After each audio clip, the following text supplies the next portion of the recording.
Over the next few entries, we're going to make this winter wonderland diorama. The diorama starts with the Actobel bridge.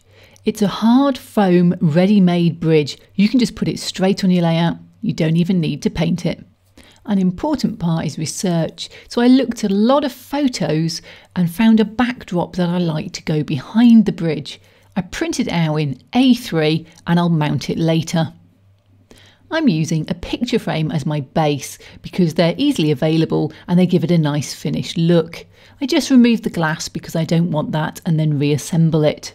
It's exactly the right size for the bridge, but it needs to be bedded into the landscape. It can't just be plonked on there.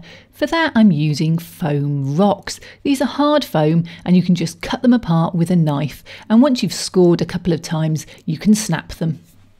They're on a carrier sheet, so you just need to trim them back to the edges of the rock. Again, score and snap.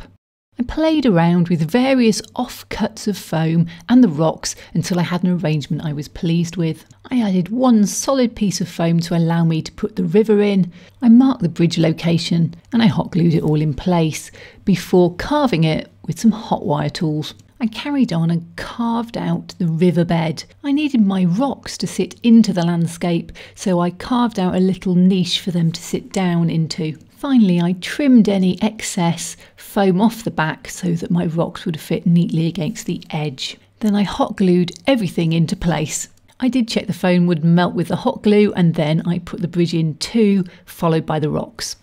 I wanted a fascia around the outside and a backdrop at the back, so I used black foam core to create edges. I didn't stick the back edge on because I needed access to the scenery, especially the river at the back. I then marked the contours I wanted on the side pieces before cutting everything out. I left the back side pieces very tall so I could curve my backdrop round onto them, and then I glued everything together with copious amounts of hot glue. Finally, I hand carved with a knife just a little slope on the front of the bridges. You could go straight to the snow paste stage at this point, but I wanted a little bit of earth to show through. So I mixed some earth with some vermiculite just to pad it out and then added some landscaping glue to bind it into a paste. I used this paste to fill in the holes around the edges of the rocks just to stop them looking so stark before sprinkling some more soil and vermiculite over the flat surfaces in case anything showed through under the bridge or around the bottom of the trees or the rocks. The riverbed needed to be stony rather than soily, so I used ballast in a light grey colour so it will show through all my resin water later.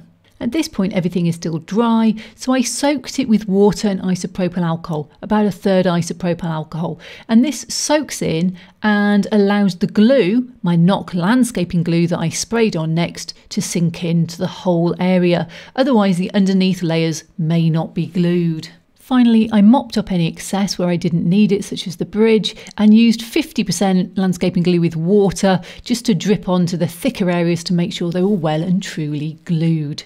Then I just left it all to set overnight. Once it's well and truly dry, you need to seal it, otherwise you'll get yellow snow.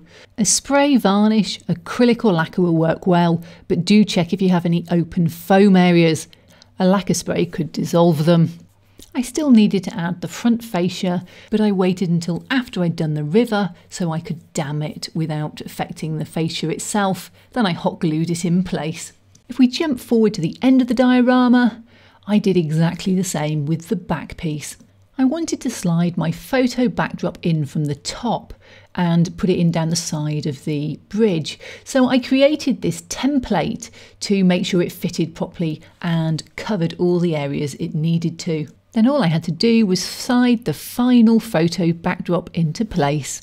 I secured the sides and the back with just a glue stick. It's an office glue stick, but it's acid free so it won't yellow the paper. And I was done.